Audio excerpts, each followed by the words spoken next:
नमस्कार साथियों, मेरे YouTube चैनल पे आपका हार्दिक स्वागत है। पिछले वीडियो में हमने बात की थी कि मिशन 2020 पटवारी के लिए किस तरह की रणनीति अपनानी चाहिए। आज हम उससे आगे बात कर रहे हैं। आज हमारा जो विशेष फोकस रहेगा वो ये रहेगा कि हमें कौन सी बुक्स पढ़नी चाहिए। आप में से बहुत सारे बच्चों कमेंट आए थे कि सर कौन सी किताब पढ़नी चाहिए, कंप्यूटर के लिए कौन सी पढ़नी चाहिए, हिंदी इंग्लिश के लिए कौन सी पढ़नी चाहिए। तो आज हम लोग इस चीज के बारे में जो है बात करेंगे। यदि आप नए हैं तो चैनल को जरूर सब्सक्राइब करें और बेल आइकन जरूर दबाएं। तो चलिए शुरू करते हैं।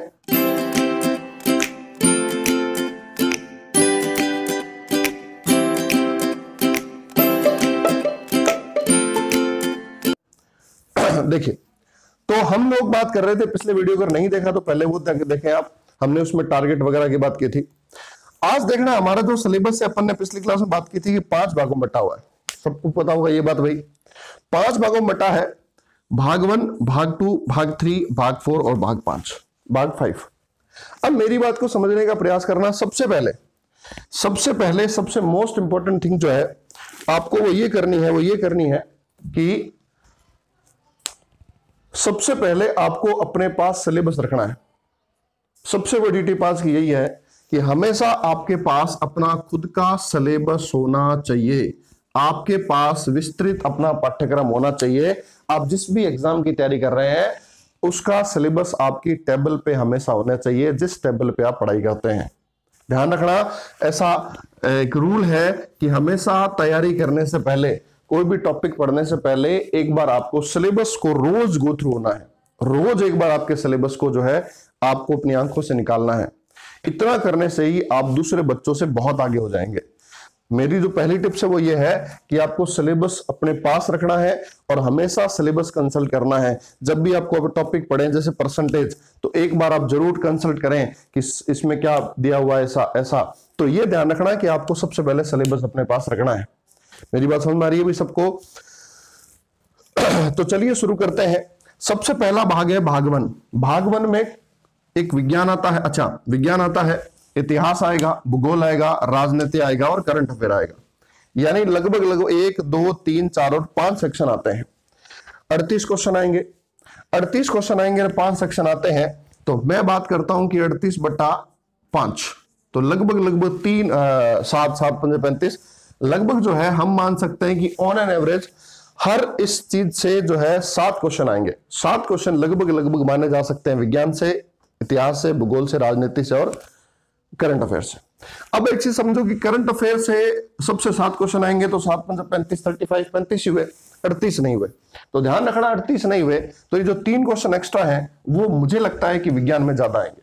मतलब विज्ञान में आपके लगभग 9 से 10 प्रश्न आने की संभावना है और बाकी जितने भी ये चीजें हैं, इतिहास, भूगोल, राजनीति और करंट अफेयर, उसमें 7-7 प्रश्न लगभग देखने को मिल सकते हैं। ठीक बात है, यहां तक गई। अब थोड़ा सा इस पर विशेष चर्चा करते हैं। अच्छा, ये जो है इंडिया स्तर का है, ये जो है इंडिया लेवल का जीके है। हम लोग पिछले वीडियो में बात कर चुके हैं, ध्यान रखना, इंडिया जीके है। अब मेरी बात को समझने का प्रयास करना। अब हमारा जो मुख्य मुद्दा वो ये है कि कौन सी किताब पढ़ी जाए। तो ध्यान रखना, बताने को मैं आपको बहुत सारी सबकी अलग अलग बुक्स बता सकता हूं, लेकिन पटवारी के हिसाब से उतनी काम की नहीं है। जैसे भूगोल के लिए महेश कुमार बर्णवाल किताब आती है, इतिहास के लिए स्पेक्ट्रम, मॉडर्न स्पेक्ट्रम किताब आती है, राजनीति की लक्ष्मीकांत की किताब आती है। लेकिन ये सब किताबें आपको पटवारी के हिसाब से नहीं पढ़नी है। पढ़ सकते हैं, ढेर लगा सकते हैं, लेकिन वो फिर आरएस और आईएएस की किताबें चली जाएगी। आपको उतना नहीं पढ़ना है। अगर आप पढ़ना चाहते हो तो बहुत अच्छी बात है, लेकिन कम से कम पटवारी के सीरियस एस्पिरेंट तो आपको पढ़ना है। क्या पढ़ना है देखना, मैं रिकमेंड करूंगा कि आप इन सब चीजों के लिए आपको लुसेंट पढ़नी है। कम से कम लुसेंट आपको पढ़नी हर हाल में पढ़नी है। विज्ञान की अलग से लुसेंट आती है, वो ले सकते हैं अगर आपके पास टाइम है। नहीं टाइम है तो कम से कम जो लुसेंट सामान्य ज्ञान की जो किताब आती है, जो लगभग 110, 115, 20 रुपए किताब आती है, वो किताब आपको पढ़नी है विज्ञान, इतिहास, भूगोल और राजनीति के लिए। ध्यान रखना, वो किताब आपको पढ़नी है। और उसके अलावा करंट अफेयर के लिए जो है, करंट अफेयर के लिए क्रोनोलॉजी या मुमल, करंट अफेयर के लिए क्रोनोलॉजी या फिर मुमल एक 10 या 15 रुपए किताब आती है। दोनों छोटी छोटी किताबें आती है। इनको आप राजस्थान जीके और इंडिया जीके दोनों के लिए पढ़ सकते हो। ठीक है, एक बात क्लियर कर देता हूं मैं, राजस्थान जीके में करंट अफेयर का कहीं सेक्शन कहीं भी वर्णन नहीं दिया हुआ है। राजस्थान जीके में करंट अफेयर नहीं दिया हुआ है, लेकिन इस भरोसे मत रहना कि इसमें से करंट अफेयर नहीं आएगा। आपको राजस्थान का और इंडिया का दोनों का एक साथ तैयार करना है। ठीक बात है यहां तक भाई? तो ध्यान रखना, पहला पोर्शन हो गया भाग वन। भाग वन के अंदर आपको लूसेंट पढ़ना है, उसके अलावा करंट अफेयर, क्रोनोलॉजी या मूवल पढ़ना है। ठीक बात है यहां तक भाई? तो ये चीज आपको पढ़नी है। विज्ञान पे ज्यादा फोकस रखें। आप पूछोगे इन सभी में से विज्ञान और करंट अफेयर ज्यादा फोकस रखें। ध्यान रखना विज्ञान, और आपको बेसिक पता होगा कि विज्ञान के अंदर 3 विषय होते हैं। कितने होते हैं? 3 विषय होते हैं। एक होता है फिजिक्स होता है, केमिस्ट्री होता है और बायोलॉजी होता है। तो ध्यान रखना, आपको जो ज्यादा फोकस करना है वो बायोलॉजी पे करना है। विज्ञान पे, विज्ञान में किस पे? बायोलॉजी पे, यानी जीव विज्ञान आपको ज्यादा अच्छे से पढ़नी है। नॉर्मली सामान्यतः कॉम्पिटिटिव एग्जाम में,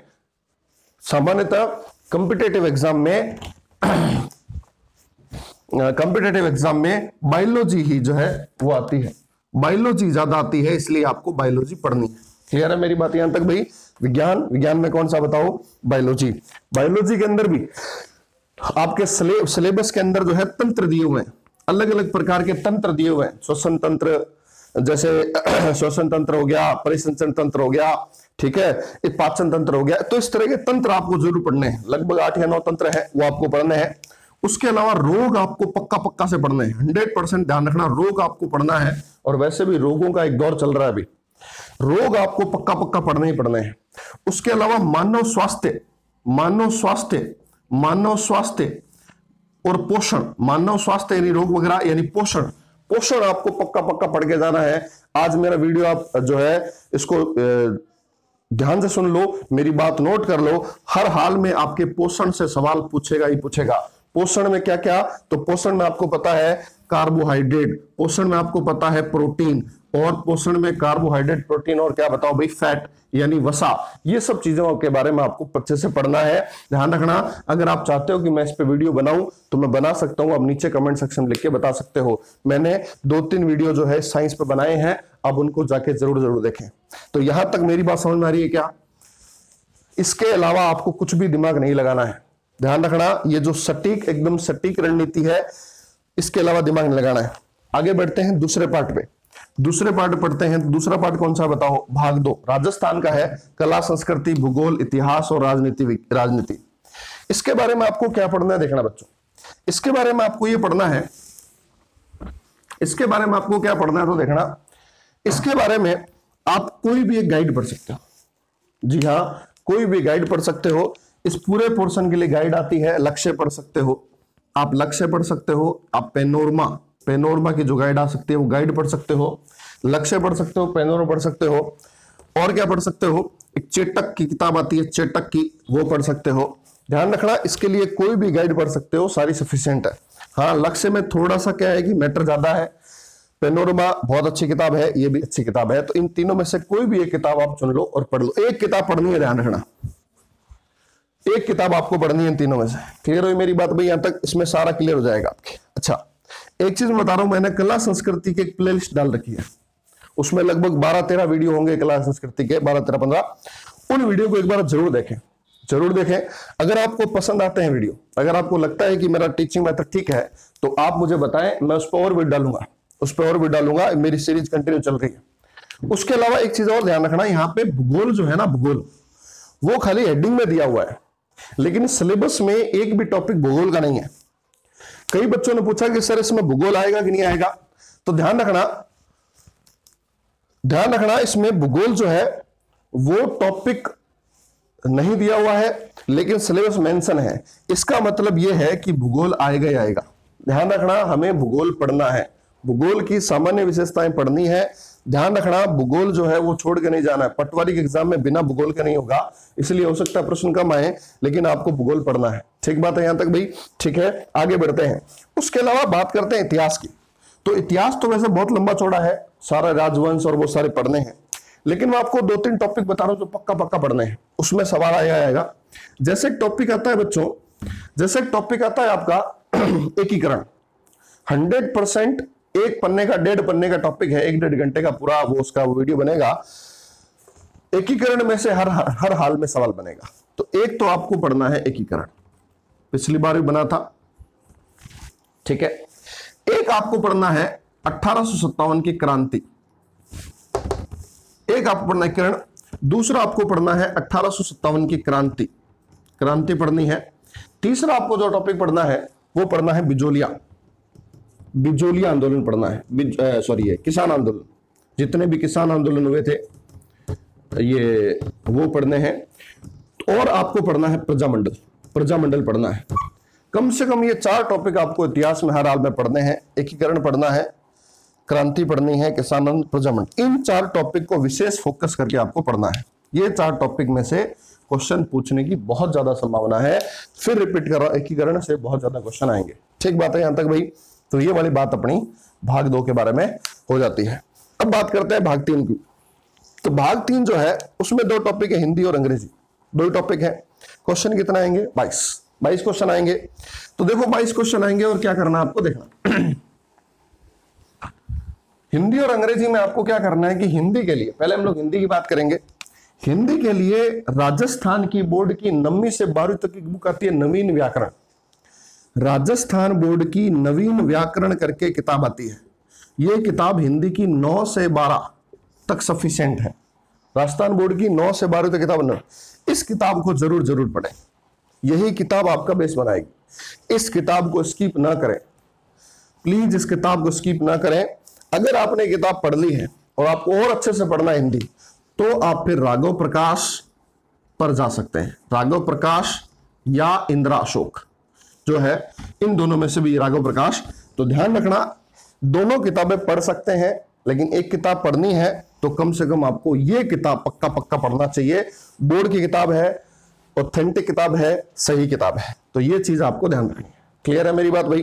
अब हम लोग बात करते हैं इंग्लिश की, इंग्लिश की बात करते हैं। तो ध्यान रखना, इंग्लिश में, इंग्लिश के अंदर जो है,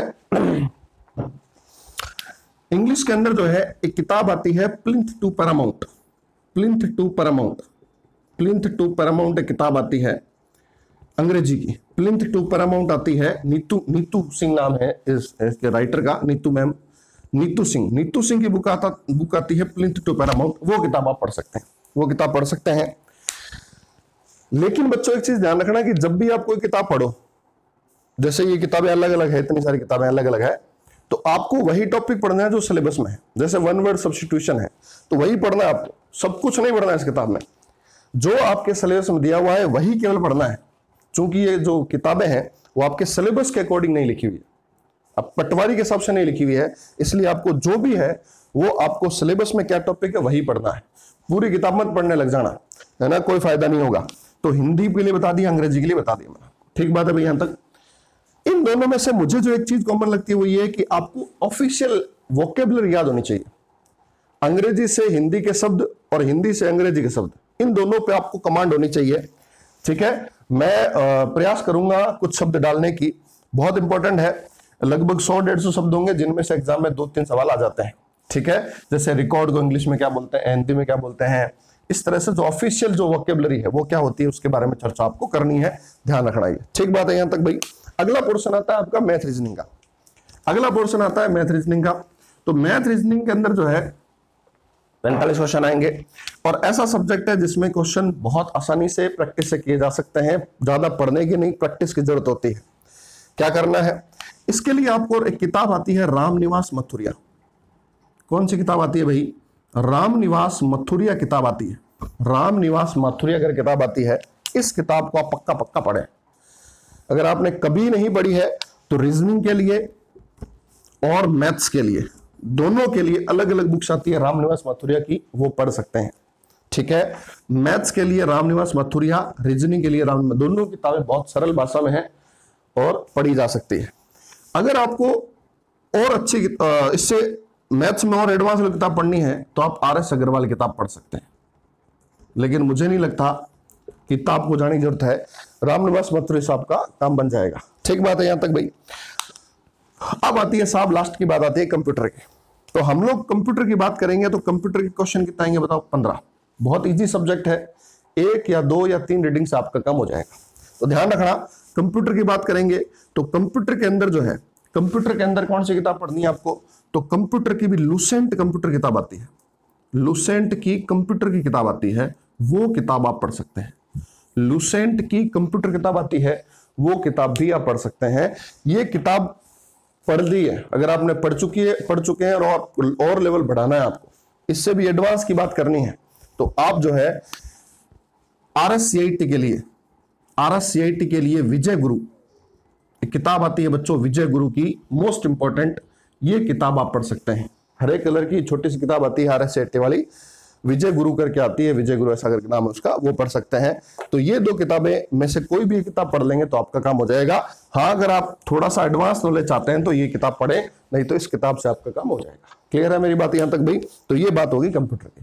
तो 5 सब्जेक्ट में क्या क्या पढ़ना है, किस पर विशेष फोकस करना है, मैंने बात कर ली। उसके अलावा मैं आपको कुछ टिप्स दे रहा हूं जो आपको फॉलो करने हैं तैयारी के दौरान, और वो टिप्स आपको रोज आपका लेवल जो है, स्तर जो है तैयारी का बढ़ा देंगे, धीरे धीरे बढ़ा देंगे। जैसे सबसे पहली बात तो मैंने आपसे करी बच्चों कि सबसे पहली बात तो मैंने करी कि अपने पास सिलेबस जरूर रखें। जब भी आप पढ़ने बैठे तो आपकी स्टडी टेबल पे जरूर सिलेबस होना चाहिए। दूसरी बात, हमेशा स्टडी टेबल पर ही पढ़ाई करें, लेटे हुए या ऐसे आलसी उस तरह पढ़ाई नहीं करें, ये आपके फ्रूटफुल नहीं होगी। सबसे पहले आपको क्या करना है, स्टडी टेबल पे पढ़ाई करनी है, बैठ के पढ़ाई करनी है। तीसरा, आप एक काम कर सकते हैं कि हमेशा आप एक काम करिए कि आप एक टारगेट बना लीजिए, एक लक्ष्य बना लीजिए कि मुझे जो है आज के दिन ये टॉपिक पढ़ना है। आप सुबह जल्दी उठ के ये टारगेट बना सकते हैं, या रात को सोते समय अगले दिन का टारगेट बना, एक टारगेट बना लीजिए अपना कि मुझे हर हाल में नदी का चैप्टर पढ़ना है, या हर हाल में एकीकरण पढ़ के पढ़ना है, या हर हाल मुझे ये हिंदी का संधि करना है। इस तरह का टारगेट बना लीजिए। टारगेट बनाएंगे तो प्रयास करें इसको पूरा करने का, और इसको जब पूरा करने का प्रयास करेंगे तो आपके दिमाग में इमरजेंसी आएगी और आप अच्छे से पढ़ सकेंगे। एक और टिप्स है, वो ये है कि आप तैयारी के दौरान मुझसे कभी भी संपर्क कर सकते हैं। आप मेरे टेलीग्राम चैनल पर संपर्क कर सकते हैं, जीके जादूगर हेमंत सर नाम से। आप इंस्टाग्राम पे जुड़ सकते हैं, हालांकि मैं कम चला रहा हूं अभी। आप उसके अलावा मुझसे जो है नीचे कमेंट सेक्शन में आप अपना कोई भी क्वेश्चन डाल सकते हैं। तैयारी के दौरान आप मुझसे जुड़ सकते हैं। सबसे इंपॉर्टेंट बात यह है कि आप प्रयास करिए कि सोशल मीडिया से दूर रहें। तैयारी के दौरान आपको सोशल मीडिया से अपने आप को दूर रखना है, फेसबुक से दूर रखना है और व्हाट्सएप से, विशेष ये 2 से दूर रखना है। अगर आप पढ़ाई संबंधित काम करना चाहते हैं तो यूट्यूब और टेलीग्राम, ये 2 चीजों से आप जुड़े रह सकते हैं, बाकी चीजों से आप दूर रहें। क्योंकि एक बार जो है मैसेज आ गया कि व्हाट्सएप पे या फेसबुक पे, तो फिर उसमें चैटिंग में कितना टाइम चला जाता है आपको खुद को भी नहीं पता चलता। इसलिए आप सोशल मीडिया से दूर रहें। ठीक है, आपको ये वीडियो कैसा लगा जरूर बताएं और नीचे सुझाव दें। लाइक, शेयर और कमेंट जरूर करें। बहुत बहुत धन्यवाद।